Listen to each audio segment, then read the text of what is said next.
All right, I am here with our winner. He is HBOL. He was playing Terran last game. Well, what did you really think going into this match against Zerg, and how do you usually fare against Zerg?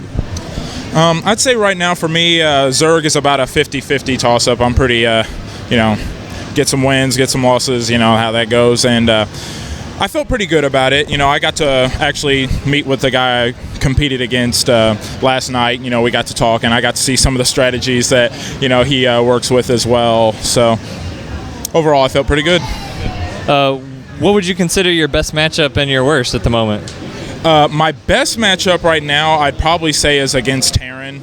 Just having an understanding of the unit compositions and stuff myself playing as Terran, I feel I can kind of get a better the best understanding from what they're going to do, seeing that I play them myself. My worst, I'd say right now, I don't know, probably Protoss.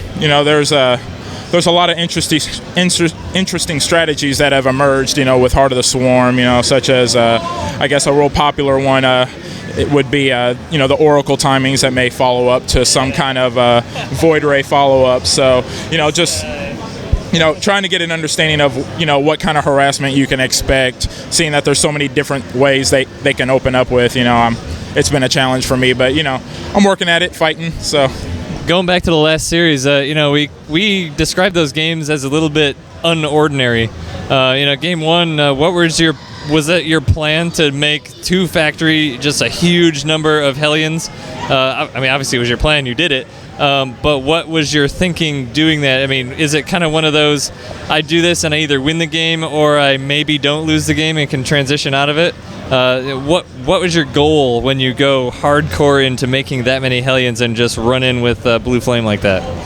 My mindset whenever I do that build is mainly to punish a Zerg player that may went for an early third hatch. That way I can just, get a bunch of drone kills at the early game and then possibly get a third expansion behind it.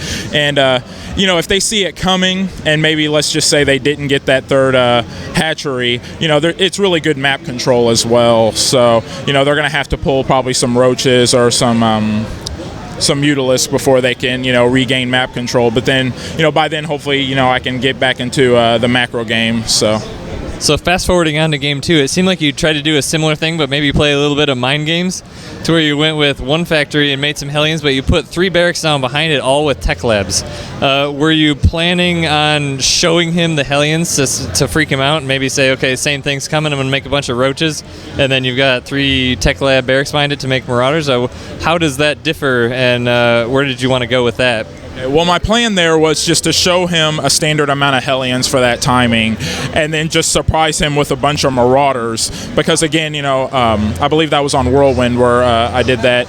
And a lot of Zergs lately, from what I've been seeing on Ladder, like to get that early third hatchery on that map. So I was hoping to just punish him and take it out with the Marauders and maybe even take out some more infrastructure and then, again, just expand behind it. But it all got ruined once he ran his Overlord through to see those 2 other barracks. So at that point I figured, well, let's not produce as many Marauders, maybe just 2 or 3 to put at the front door and then just expand behind it. But at that point he had already killed me economically, so it was just kind of a ruin for me once he got it what I was up to. So I was curious, did you expect to see the straight to mutas that quick, or was that a bit of a surprise? That was a bit of a surprise, but again, just once he had scouted my 2 barracks, I guess my timing for everything was just kind of messed up. So at that point I was just trying to fight to survive, and well, it obviously didn't work out. So so going forward, how do you feel? What do you think about the event so far, and how do you feel about the event? Well, I actually came to Youmacon last year, and I saw that they had computers set up for League of Legends and StarCraft and all that, but whenever I heard that there wasn't going to be a StarCraft tournament, it was still cool that they had it, but I was a little bit disappointed. But like this year, there's a lot more computers, there's a lot more competition, and League of Legends and StarCraft both. It's been really exciting, because where I come from, I live in Evansville, Indiana, kind of small city. Once everybody finished the campaign, they were pretty much just done with the game. So I was like the one person in that city still playing. So it's really nice to be around a bunch of like-minded individuals that enjoy the game game as much as I do. Great. So it was a really great series. I appreciate you coming up to spend some time with us and talk, and we hope to see you in the future. Well, we will see you in the future matches because we're casting all of the winners bracket, so we'll see you again shortly. All right, thanks for having me. All right, and we will be getting our next lobby set up. The players are sitting on the stage. It will be Spider Slayer versus Yoshi. And I'm not sure the races, but we'll see what it is shortly as they come on up, and we'll be having that for you in just a couple minutes, so hang in.